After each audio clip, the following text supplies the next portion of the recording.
네, 박정희 한판 승부 함께하고 계십니다. 자, 2부는요. 한판 클래스 기후변화에 대한 얘기를 해볼 텐데요. 자, 얼마 전에 구글 코리아가 2022년 한국 트렌드 검색어 순위를 발표를 했는데 이상한 변호사 우영우와 월드컵을 제친 검색어 1위가 바로 기후변화였습니다. 놀라우시죠? 그 일반 시민들도 몸소 체감할 만큼 이 기후변화 이슈가 너무나도 우리 삶에 가까이 와 있다라고 볼 수가 있을 것 같아요. 올겨울 추위도요. 그 1907년 이래 역대 5번째 추운 그런 추위를 꼽히고 있습니다. 그래서 오늘 기후변화 그리고 추위의 상관관계에 대한 이야기 해보겠습니다. 서울대학교 지구환경과학부의 교수인 남성현 교수를 모셨습니다. 교수님 어서 오십시오. 네, 반갑습니다. 네, 김수정 인사 나눠주시고. 네. 자, 우리 진중권 교수님은 기후변화를 일단 밖에서 조사하고 들어오실 예정이시고. 자, 이제 방금 들어왔어요. 기후변화를 체크하고 들어오셨어요. 예. 자, 진 교수님 인사 나눠주세요. 남 교수님과. 예, 기후가 상당히 그 변화가 극심합니다. 반갑습니다. 예. 안녕하세요. 자, 일단은 이번 겨울 왜 이렇게 추운 곳인가? 자, 역대 5번째 추위를 꼽히고 있다고 그러는데 왜 그렇습니까, 교수님? 네. 역대 5번째라고 하네요. 정말 네, 그렇게 추운데 저도 지금 추워서 사실 한파 때문에 목이 약간 아까 이게 안 좋으신 상태고 목소리 좋지 않은데 그 우리가 이렇게 기상 관측을 했던 오래전 대한제국 시절 1907년부터 116년치 이렇게 관측 자료를 이렇게 비교를 해봤더니 올겨울이 이제 5번째로 추운 겨울의 시작을 했다. 12월 1일이 영하 9.4도까지 떨어졌던 게 이제 5번째로 추운 그런 것이었다고 하고 그 다음으로 추웠던 것도 뭐 96년도 뭐 이렇게 돼서 26년 전 뭐 그 정도라 그래서 이렇게 겨울이 이렇게 춥게 시작된 적이 없다고 그러는데 이게 뭐 원래 평년에 비해서 좀 더 추웠던 때도 있고 평년에 비해서 좀 따뜻한 때도 있고 그렇죠. 근데 이 평년에 해당하는 그런 기온이 아닌 그런 시기는 계속해서 있습니다. 그러니까 평년보다 추웠다 더웠다 하는 그건 이제 기상 날씨의 원래 속성인데 근데 이제 그런 게 아니고 장기적인 평균 상태 이런 거는 우리가 이제 날씨 기상하고 다르게 기후라 그러잖아요. 근데 기후가 바뀌는 거는 이제 이 겨울철 평균 기온 이런 것들을 지난 수십 년 동안 뭐 100년 동안 이렇게 보면은 서서히 올라갔죠. 그거는 오히려. 그래서 겨울철 평균 기온은 계속 올라가고 있는데 그래도 매일매일의 날씨를 보면 한 번씩 과거보다 훨씬 더 추웠던 이런 일들이 한 번씩 생기는 겁니다. 극단적으로 변하는 거죠. 이렇게 변화 자체가. 극단적인 기온 이런 것들이 점점 과거에 비해서 더 많아지고 있죠. 폴라버텍스가 붕괴된 원인이 있다는데 폴라버텍스가 일단 뭡니까, 교수님? 폴라볼텍스 그럼 극소용돌이 이렇게 이제 해석할 수 있을 텐데요. 북극 주변에도 있고 남극 주변에도 있는데 극 주변에 있는 이 차가운 냉기, 한기를 가둬놓고 있는 그 주변에 있는 이제 강한 그 기류에 의해서 만들어지는 장벽이라고 생각하시면 됩니다. 제트 기류 같은 겁니다. 제트 기류입니다. 그 중위도 상공에 우리 그 보면 아주 높은 상공의 대륙권 위에 이제 제트 기류가 부는데요. 서쪽에서 동쪽으로 불어가는데 그게 위도를 유지하면서 같은 위도를 따라서 계속 강하게 불면은 북극의 한기가 그 위도보다 남쪽으로 잘 못 내려오는데 이게 이제 한 번씩 약해져서 사행을 합니다. 굽이쳐서 불죠. 사행을 하다 보면 위도를 넘나들면서 그러다 보면 이제 중위도에도 북극의 냉기가 내려오는 곳들이 있는 거죠. 왜 붕괴됐나요, 이게? 그게 이제 기후 변화하고 관련이 있습니다. 지구 온난화. 지구 온난화 때문이다. 그러니까 이게 북극이 이제 지구 온난화 중에서도 가장 빠르게 온난화되는 지역입니다. 다른 곳보다도 뭐 2배, 3배 빠르게 지금 온난화되고 있는데 그 왜 그러냐면 북극은 이제 바다잖아요. 북극해라는 바다로 돼 있는데 그 바다에 있는 이제 빙하, 그래서 우리 해빙이라 그러는데 그 해빙이 이 얼어 있던 그 이 부분이 자꾸 녹으면서 해빙으로 덮여 있던 부분이 줄어들고 있어요. 근데 해빙은 이제 하얀색이니까 햇빛을 잘 반사시켜 주잖아요. 그래서 알베도라 그러는데 알베도가 큰데 이게 점점 줄어드니까 반사가 적고 흡수가 더 많이 되죠, 바다에. 더 많이 흡수되면 온도를 올리니까 더. 그러니까 수온이 빠르게 올라가고 수온이 올라가면 얼음을 더 잘 녹이고 더 잘 녹이면 해빙 면적이 더 줄어드니까 또 더 잘 흡수되고 그게 악순환이 되면서 해빙이 빠르게 녹고 그 온난화가 빠르게 진행 중입니다. 그럼 이게 김 소장님 예를 들어서 한 1, 20년, 3, 40년 안에 북극의 얼음이 아주 눈에 띄게 확 많이 녹을 것이다라고 예측이 되고 있는 건가요? 이미 많이 녹았고요. 이미 그 상당 부분의 북극해를 덮고 있던 해빙, 그러니까 뭐 계절적으로 이게 늘어났다 줄어들었다 하는데 겨울철에 덮여 있던 이 최대 면적이 과거에 비해서 훨씬 많이 줄어든 상태죠. 네. 남극은 인공위성으로 모니터링을 하니까. 남극은 대륙인데 북극도 뭐 대륙이 있나요? 아니면 그냥 얼음 덩어리인가요? 아니죠. 북극은 바다로 돼 있습니다. 그러니까 남극은 대륙으로 돼 있고 그 대륙에 얼음이 쌓여 있는 빙상이라고 하는 빙하로 돼 있는데 이제 그럼 아예 북극 자체가 없어질 수가 있는. 북극에 있는 해빙은 완전히 다 녹아서 사라질 수 있습니다. 그러면 북극곰은 못 사는 거고 이제는. 북극곰. 북극곰은 사냥을 못 하니까 그 북극의 해빙 위에서 살 수가 없죠. 예. 야, 이런 문제가 있구나. 근데 폴라보텍스가 붕괴됐을 때 또 뭐 추위 외에 또 다른 문제가 생기나요? 그러니까 이제 북극이 이렇게 빠르게 온난화되면서 북극은 원래 차가워야 되는데 적도하고 온도 차이가 많이 나야 제트 기류가 강하게 유지가 될 수가 있는 건데 제트 기류 자체가 사라질 수 있는. 제트 기류가 약해지니까 이제 사행을 하는 거잖아요. 그 사행을 하다 보면 이게 남쪽으로 내려와 있는 곳에는 북극에 이제 냉기를 가져오지만 또 북쪽으로 올라간 곳에는 남쪽에 있던 따뜻한 기온을 가지고 올라가니까 중위도에서 기온 변동성이 커지는 거죠. 그러니까 폭염도 심해질 수 있고 한파도 심해질 수 있고. 그러니까 전체적인 기온은 지구 온난화 때문에 높아지는데 평균은 올라가는데 그게 이제 어떤 플럭추에이션 변이가 좀 커질 수 있다는 거네요. 그러니까. 그래서 평균이 이렇게 올라가고 있는 거, 지구 온난화라고 부르는 거는 지구 평균 온도가 올라가는 거거든요. 근데 지구 평균 온도가 한 100년 만에 한 1도 정도 올라갔는데 100년에 1도 올라가는 거 못 느끼잖아요. 그렇죠. 그러니까 지구 온난화 때문에 더운 게 아닙니다. 폭염 때문에 더운 거고 한파 때문에 추운 거고 폭염이나 한파나 다 더 심해지고 있는 겁니다. 지구 온난화 때문에. 그렇구나. 그러면 이제 내년 한국 겨울이 이제 앞으로도 더 이게 더 심해질 수 있지 않습니까? 일단 당장 내년에 그럼 더 추워질 것이냐 아닐 것이냐 그걸 제가 어떻게 알겠습니까? 겸손하십니다. 근데 장기적인 추세는 당장 1월에 다음 달에 더 추워질지 아닐지도 알기가 어렵죠. 근데 이제 장기적으로 우리가 생각하면 이런 기온 변동성이 자꾸 심해지니까 극단적인 기온 현상 그게 과거보다 이미 심해졌고 앞으로 더 심해질 거라고 전망을 할 수 있는 거고요. 극단적인 강수량도 마찬가지입니다. 그러니까 폭우, 폭설 이런 것들도 많이 오다가 또 반대로 너무 극심한 가뭄 이것도 또 심해지면서 가뭄이 심해지면 또 산불 이런 피해가 많이 나게 되고 또 폭우 이런 것들이 많아지면 또 홍수 피해가 많이 나고 그런 것들을 이미 과거에 전례 없는 수준으로 지금 나타나고 있는 걸 점점 경험하고 있지 않습니까? 그렇군요. 그래서 이제 북극곰을 살립시다 이런 얘기하고 또 초등학교 아이들은 북극곰을 하면서 그 그림도 많이 그리면서 캠페인을 많이 하고 있는데 그러면은 이게 얼음이 녹고 있기 때문에 해수면이 올라갔잖아요. 북극에 있는 해빙이 녹아서 해수면이 오르는 건 아니고요. 정확하게 이야기를 하면은요. 그 바다에 떠 있는 얼음이기 때문에 이게 녹는다고 해수면을 많이 올리는 건 아닙니다. 오히려 육상에 있던 얼음이 녹아서 흘러 들어오기 때문에 그리고 바닷물의 수온이 올라가기 때문에 열 팽창하면서 부피가 늘어나서 그래서 해수면이 올라가는 부분들이 더 크죠. 그게 얼마나 해수면이 올라간다라고 볼 수 있을까요? 관측이 가능한 수준인가요? 예, 인공위성을 통해서 지구 표면의 해수면을 장기간 관측을 하고 있습니다. 92년부터는 인공위성으로 전 지구 평균 해수면 잘 관측을 하고 있고 또 그 전부터도 전 세계 그 연안에 조이 관측소라고 해수면 이렇게 조석에서 오르내리는 이런 거 측정하는 곳들이 수천 개가 있어가지고 이제 그런 것들 평균에서 계속 알고 있는데 과거에는 뭐 연간 0.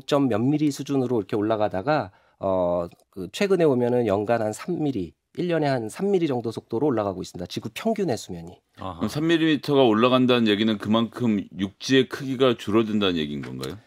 침수 피해가 늘어나고 있고요. 평균 해수면이 늘어나는 것도 그 1도가 오르는 그 지구 평균 온도 올라가는 거하고 비슷하게 생각하시면 되는데 이 1도 자체가 얼마나 높은 온도가 아니고 이 해수면도 앞으로 뭐 몇십 년 안에 수십 센치 뭐 1m까지 올라간다 그러는데 그 자체보다도 거기에 동반되는 변동성을 걱정을 해야 됩니다. 그래서 이 평균 해수면이 올라간 상태에서는 과거하고 똑같은 태풍이 와도 폭풍 해일로 이 연안 해안 저지대 침수 피해가 훨씬 더 커질 수가 있는 거고 기준 자체가 올라온 상태에서부터 해수면이 더 올라가기 때문에 그런 어떤 나라들은 아예 없어질 위험에 처해 있지 않습니까? 이미 해수면 상승 피해를 입고 있는 나라들도 많이 있고요.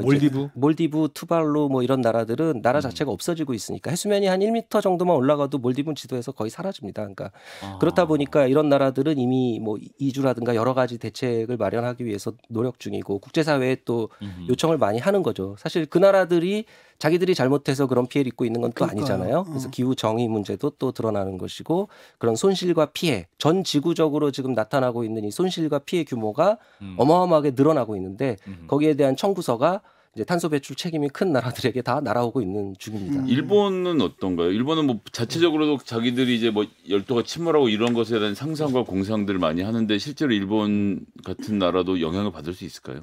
예, 뭐 일본 침몰 이런 공상적인 그런 거 하고 영화 실질적인 진짜 해수면 상승 피해하고는 조금 구분을 해야 되는데요.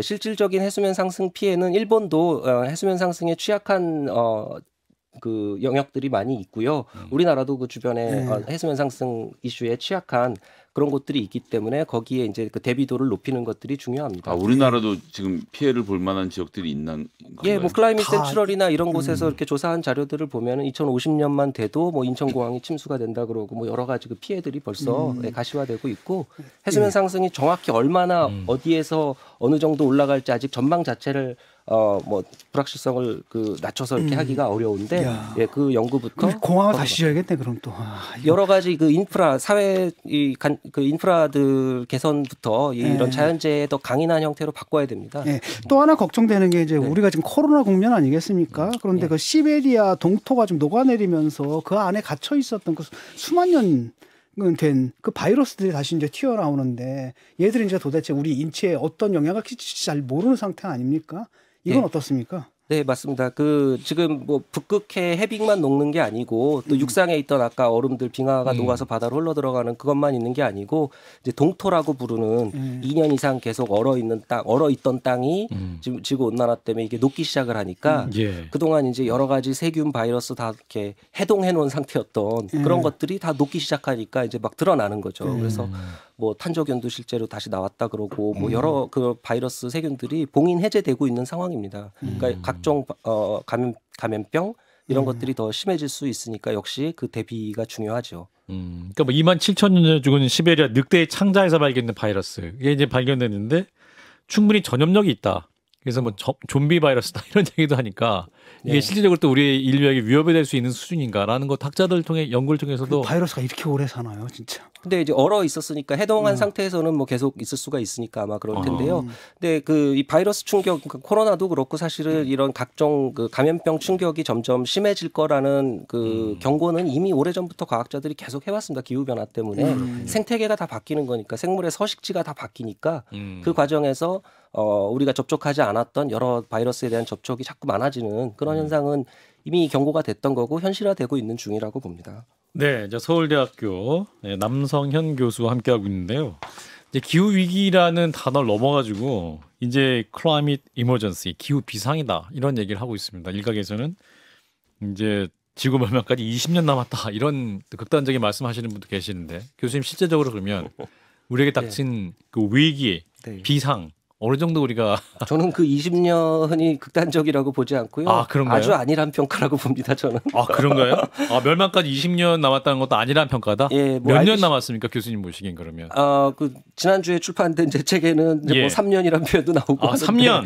그거는 이제 우리가 탄소 배출 우리가 가지고 있는 탄소량 1.5도씨 이내로 제한하기 위해서 배출할 수 있는 양을 전 국민 나누고 뭐 해서 기간을 해 보니까 3년 안에 다 배출하겠더라 생겼다는 건데 3년. 그러니까 3년 안에 제 생각에는 못 막습니다. 그래서 여기 1.5도 우리가 지구 평균 온도가 지금 산업화 이전 대비 지금 1도 이상 1.1도 정도 올랐는데 이게 1.5도 오르는 수준까지 올라가는 거를 막기는 어렵다라고 이미 봅니다. 근데 이제 그러니까 2040년 앞으로 2030년, 40년, 한 10년 내외에 1.5도 수준까지 올라가는 거는 우리가 지금부터 어떤 노력을 해도 이미 막기 어렵고 그렇지만 그 1.5도를 넘어서 살짝 넘었다가 다시 되돌아와서 2도 아래에 유지하느냐 아니면 이게 2도, 3도, 4도 이런 수준으로 올라가서 그 디스토피아가 펼쳐지느냐 그냥 지구 멸망 수준으로 집단 자살로 가느냐 하는 거는 지금부터 우리가 얼마나 노력을 하느냐에 달려 있다 이렇게 봅니다. 교수님 책이 이제 2도가 오르기 전에 라는 제목으로 이제 책을 쓰셨는데 왜 2도입니까? 아까 1.5도 그 경계점 말씀한 2도가 예, 작년에 그 출판한 책이 이제 2도가 오르기 전이고요. 올해 출판한 책이 반드시 다가올 미래라는 또 책입니다. 아, 예, 그래서 올해 이야기한 거는 이제 그러니까 2도 이야기를 한 거는 과학자들이 이제 어떤 기후 변화의 티핑 포인트, 그러니까 이제 임계점. 이 수준을 임계점이죠. 이걸 이상 넘어가면 그 다음부터는 어떤 노력을 한다고 돌이킬 수 있는 게 아니라는 거죠. 지금 기후 시스템의 비선형적인 작용 때문에 이제 다시 되돌아올 수 없는 그런 어떤 루비콘 강을 건너게 되는 시점을 우리가 뭐 1.5도, 2도 사이 정도로 보기 때문에 예전에 파리 기후변화 협약에서도 2도 아래를 유지하자고 합의를 했던 겁니다. 이해가 잘 안 되네요. 그러니까 아니 뭐 배출하다가 안 하고 계속 줄이고 이러면 언젠가 다시 내려가지 않나? 이 누적 배출량이 어마어마하게 많습니다. 현재. 그리고 그게 대기 중에 그 우리가 누적해놓은 양을 우리가 지금 코로나 때문에 일시적으로 좀 줄었었잖아요. 배출량이. 그래도 대기 중에 이산화탄소 농도 안 줄어들었습니다. 그 정도 일시적으로 그만큼 줄인다고 해서 대기 중 이산화탄소 농도가 떨어지는 게 아니거든요. 장기간에 걸쳐서 어마어마한 수준으로 줄여서 2050년 탄소 중립을 가야 아까 그런 겨우 살아남는 시나리오 이쪽으로 갈 수 있다 이겁니다. 근데 이게 기후 위기와 관련돼서 뭐 정치권도 그렇고 여기 쭉 흐름을 보면요. 그러니까 이제 과학적으로 이게 불변의 사실, 뭐 과학적으로도 여기까지가 증명 가능한지 입증 가능한지 이런 걸 따져서 점수를 매기는데 기후 위기와 관련돼서는 전 세계 모든 과학자들이 다 합의를 한 거 아닙니까? 이거는 현존하는 위협이고 곧 닥칠 재앙이라고. 그런데 맞습니다. 정치권이라든지 일반 국민들은 설마 뭐 지금 당장 그런 일이 일어나겠어? 뭐 조금씩 바뀌는 거겠지 이런 좀 안이한 마음이 여전히 있는 것 같아요. 뭐 20년이면 난 다 살았어. 뭐 이런 거거든요. 아니 근데 아까 교수님이 굉장히 자상하게 지성적인 목소리로 20년이 아니라 3년이 남았을 수 있다 って말씀해가지고 청취자들이 지금 굉장히 놀라고 있습니다. 그거는 이제 우리에게 미래는 정말 없는 겁니까 그러면? 그러니까 우리에게 할당된 우리나라의 그 할당된 그것을 나눴을 때 우리가 가지고 있는 탄소량 1.5도를 안 넘기 위해서 가지고 있는 탄소량을 우리가 3년 안에 다 배출할 것 같다는 말씀에서 드린 거고요. 그렇지만 이미 우리가 그러니까 탄소 배출 책임이 큰 편이잖아요. 그 이상 벌써 많이 배출을 했고 그래서 결국 그 곳곳에서 이렇게 그 이상 기후 때문에 나타나는 손실과 그 피해 여러 그 후진국들이 겪고 있는 그런 부분에 대한 아마 책임에서 자유롭지 않게 될 것 같습니다. 그러니까 좀 뭔가 이렇게 좀 적극적인 방법은 없나요? 이렇게 배출 안 하는 거 말고 있지 않습니까? 뭐 공상과학 같이 이렇게 저기 대기권서 너머에다가 무슨 커다란 그 반사판 같은 거를 해서 태양열을 좀 차단한다라든지. 영화를 많이 보셨어요. 여러 가지 기후 공학적 그 기후 공학이라 그러는데요. 클라이밋 엔지니어링 여러 가지 기후 공학적 아이디어들이 이미 제시를 했고 아이디어 수준에서 많이 논의가 됩니다. 아직은. 그런데 그것들은 부작용 우려 때문에 영화 설국열차의 배경이 된 설국이 바로 그런 것 때문에 설국이 된 거잖아요. 그 대기 중에 성층권에 이산화황을 뿌려서 에어로졸로 들어오는 태양 복사를 차단하는 그런 아이디어 많이 제시가 된 건데 그렇게 했더니 온도는 떨어졌지만 지구가 설국이 돼 버렸다. 그래서 근데 이런 그 부작용 우려 때문에 굉장히 신중해야 되고요. 인류 전체를 또 공멸로 빠뜨릴 수 있기 때문에 뭐 탄소 뭐 포집 뭐 이런 기술 탄소 포집 저장하는 이런 기술도 여러 가지 개발을 하고 있고요. 그래서 여러 가지 공학적인 기술적인 해법도 중요한데 이런 탄소 중립부터 시작해서 여러 가지 사회적인 경제적인 해법도 다 노력을 해야 되고 중요한 거는 이런 사회적 경제적 해법이든 기술적 공학적 해법이든 다 과학에서 출발해서 이 과학적인 근거를 가지고 철저하게 과학적으로 근거해서 이 체크를 해가면서 해야만 되는 그런 상황이다 이렇게 말씀드렸습니다. 라하님이 청취자분이 이런 질문하셨어요. 이렇게 교수님 같은 학자들이 경고를 해도 다른 세상 얘기처럼 생각하는 사람들이 많아서 코웃음 치는 경우도 있다. 이런 말씀 주시고 트럼프 전 대통령도 2013년 4월에 이런 트위터를 올렸습니다. 뉴욕에 꽁꽁 얼어붙었다. 지구온난화는 대체 어디 있느냐. 맞습니다. 지구온난화인데 왜 춥지? 이게 일반의 어떤 인식을 잘 보여주는 거고요. 근데 제가 아까 말씀드렸다시피 지구온난화는 기후가 바뀌는 걸 말하는 거고요. 그 매일매일 바뀌는 기상 날씨 현상이 아닙니다. 그래서 이 지구온난화 때문에 한파도 오고 폭염도 오고 폭우도 오고 덥기도 하고 춥기도 한 것이다. 그런 것이다는 트럼프에게 거고요. 그런 설명 해줘야 될 것 기후와 같고. 일기를 구별하지 못하는 게 트럼프의 지능 수준이다. 트럼프 대통령처럼 트럼프 전 대통령처럼 이렇게 온도계의 숫자 자체도 믿지 않는 과학 자체를 불신하는 사람들이 있어요. 온도계를 안 믿습니까 그분은? 지구 온난화라는 게 이게 기온 측정을 하고 수천 개의 사이트에서 측정한 온도를 평균 내서 지난 100년간 이렇게 올라간 걸 보여주는 거잖아요. 근데 그 자체를 안 믿어요. 지구 온난화 자체를 믿지 않으니까. 믿지 않는 분입니까? 그러니까 과학을 아예 불신하는 이런 사람들도 있고. 있고요. 예. 여러 가지 기후 음모론이 나오고 하는데 이게 일종의 사회적 현상이라고 생각이 되고요. 뭐 정치 경제적인 거 사회적인 거 이런 거야 해석이 난무하면서 논란거리가 될 수도 있는 거지만 예. 과학은 그런 게 아니잖아요. 과학은 그래서 이거는 1+1이 2라고 아무리 이게 3일 가능성을 제시를 하고 뭘 해도 여러 가지 증명이 되지 않는 이상 저희는 끝까지 2라고 이야기를 하는 겁니다. 예, 제가 좀 음모론을 좀 펴볼게요. 네. 그러니까 사실상 그 지구라는 게 옛날에도 그 빙하기가 있었고 간빙기가 있었고 해빙기가 맞습니다. 있었지 않습니까? 자연스럽게. 네. 근데 지금도 지금 그런 상황이 아니냐 이렇게 또 주장하는 사람들도 있잖아요. 그게 이제 예전에 그 네. 기후 변화의 원인이 인간 활동과 무관한 자연적인 기후 변동 사이클에 들어 있는 것 아니냐 예. 그런 주장들을 한때 했었죠. 하는 예. 사람들이 한때 있었죠. 예. 예, 왜냐하면 과거에 유럽 같은 경우는 지금보다도 더 온화한 시절이 있었고 뭐 그린란드에 초지가 있었고 그러니까 근데 그때도 중세 온난기라고 부르는 그 시대에도 유럽 지역은 좀 따뜻했지만 다른 지역은 더 차가워서 지구 평균 온도는 큰 변화가 없었고 오히려 지구 평균 온도가 한 0.2도 낮아졌던 소빙하기라고 부르는 시기가 있는데요.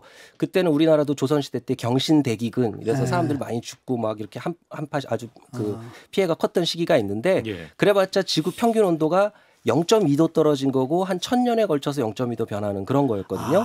지금은 산업화 이후 100년 만에 1도 이상 이렇게 올라간 겁니다. 1도? 예, 전례 없는 수준으로 굉장히 빠르게 지금 지구 평균 온도 올라가고 있는 건데 온실기체 그 농도 증가해서 이 온실가스 강화한 이거 아니면 설명이 안 된다는 겁니다. 음모론 중에는 왜 이제 소위 말하는 이제 선진국들이 자기들은 이미 탄소 쓸 만큼 썼고 궤도에다 올려놓은 상태니까 후발 주자로 따라오는 중국 포함해서 다른 뭐 인도 등등등 베트남 이런 나라들이 탄소를 사용한 개발을 못하게 하려고 거기를 옥죄는 거다 이런 주장들도 많이 하지 않습니까? 예, 그러니까 그런 것들이 다 정치, 경제, 사회적으로 해석하는 거죠. 과학이 아니라. 근데 과학적으로 보면 실제 팩트고 이 온실가스 농도가 실제적으로 증가한 것들을 계속 측정해서 우리가 알고 있고 지금 410 ppm 이상 올라갔는데 대기 중 이산화탄소 농도가 네. 지난 수십만 년 동안 볼 수 없는 수준의 대기 중 이산화탄소 농도를 만든 거거든요. 그러니까 그런 것들이 명확하게 과학적인 팩트들이 있고 증거가 차고 넘치는데 여전히 사회적인 현상으로 이제 생각을 해서 막 해석이 난무하는 이런 겁니다. 근데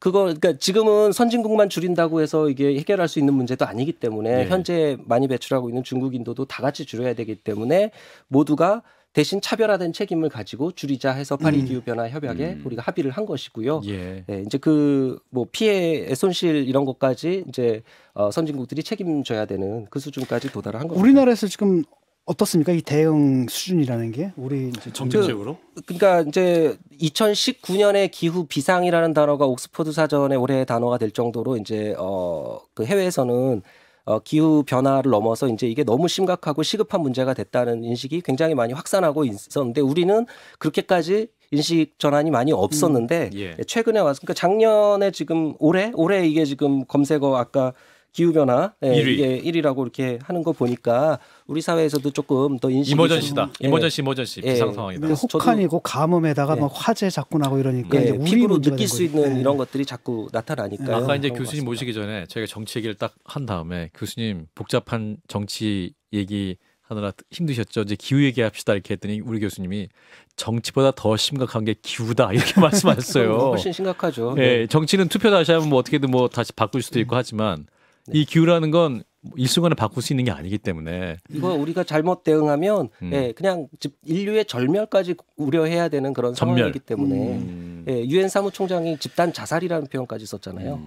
야, 뭐 그래서 막 우리가 기껏 한다는 게 뭐 저 편의점 비닐봉지, 뭐 종이컵, 플라스틱 빨대, 뭐 일회용품 사용 저희 제한 세 명 이런 중에 건데 진 교수님의 빨대 제일 많이 사용하고 있습니다. 방송 중에도 쓰고 있습니다. 오늘 없어. 치웠습니다. 그래 일단 그랬는데 자 말씀해 주세요. 그래가지고 그게 뭐 도움이 되나요 정말로? 일회용품 사용 제한 이런 예, 것들. 뭐 일상생활 속에서 개인적인 차원에서 실천하는 이런 거 하나하나도 환경을 조금 더 생각하는 그런 게 당연히 뭐 좋은 일이죠. 근데 좋은 일이죠. 그런 것들의 실효성보다는 그러니까 그게 얼마나 실제적인 효과가 있는지 저는 그거보다는 그것을 통해서 우리 사회 태도의 변화. 분위기가 바뀌는 거 그리고 인식이 바뀌는 거 좀 더 많은 사람들이 공감하는 게 저는 중요하다고 생각이 되고요. 왜냐하면 정부나 기업에서 이 역할이 굉장히 중요한데 정부나 기업이 그냥 바뀌는 게 아니잖아요.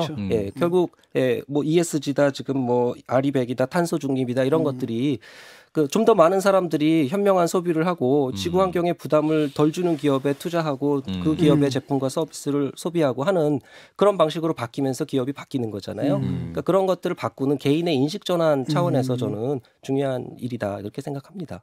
그러니까 유엔이 어떤 전쟁 문제에 있어서는 이제 같이 전쟁하기 휴전을 논의하고 평화를 얘기하지만 이제 기후 문제에서는 정말 이건 뭐 어떻게 멈추고 할 수 있는 게 아니기 때문에 정말 심각하게 전 세계가 좀 집중해야겠다라는 생각이 드네요. 맞습니다. 모두가 노력하지 않으면 안 되는 문제이기 때문에. 아, 그래요. 자, 그래서 계속 대안은 무엇인가? 그리고 교수님께서 말씀하신 이제 지금 지구는 사람업에게 말기 암 환자라고 비유를 하셨던데, 자, 그럼 대안은 무엇인가? 우리가 무엇을 해야 될 것인가? 이 질문을 또 결국 하게 됩니다. 한 40초 남았는데요. 교수님 말씀해 주시죠. 예, 크게 두 가지입니다. 예. 네, 두 가지만 하면 된다 그랬더니 두 가지만 하면 되냐고 정말 짧네요 이러면서. 그러시는데요. 예, 딱 두 개면 된다. 하나는 지금 기후 변화 속도 너무 빠르니까 예. 예, 기후 변화 속도를 늦추기 위한 기후 변화 완화 노력을 해야 됩니다. 예. 그 완화 노력이라는 게 아까 탄소 배출 줄이고 탄소 흡수력은 높이는 그런 탄소 중립에 도달하기 위해서 이 산업구조 문명 되고. 다 바꿔야 되는 거죠. 지금 우리 탄소에 기반한 문명인데 이 문명 자체를 탈탄소 문명으로 완전히 바꾸는 그런 기후 변화 완화 노력이 중요하고요. 또 하나? 두 번째는 이미 지금 바뀌면서 이 각종 기상 이변, 자연재해 피해 규모가 자꾸 심해지고 있고 태풍도 더 강해지고 있고 이런 것들에 대한 대비 능력을 빨리 향상시켜서 기후 변화 적응을 해야 된다는 거죠. 좀 변하고 있는 기후에 빠르게 적응해서 피해 손실 규모를 줄이도록 노력하는 게 중요한 부분입니다. 예. 그 두 가지를 해야 됩니다. 알겠습니다. 오늘 말씀 너무나 잘 들었습니다. 서울대학교 지구환경과학부의 남성현 교수였습니다. 고맙습니다. 네, 감사합니다. 좋아요? 구독! 알림 설정.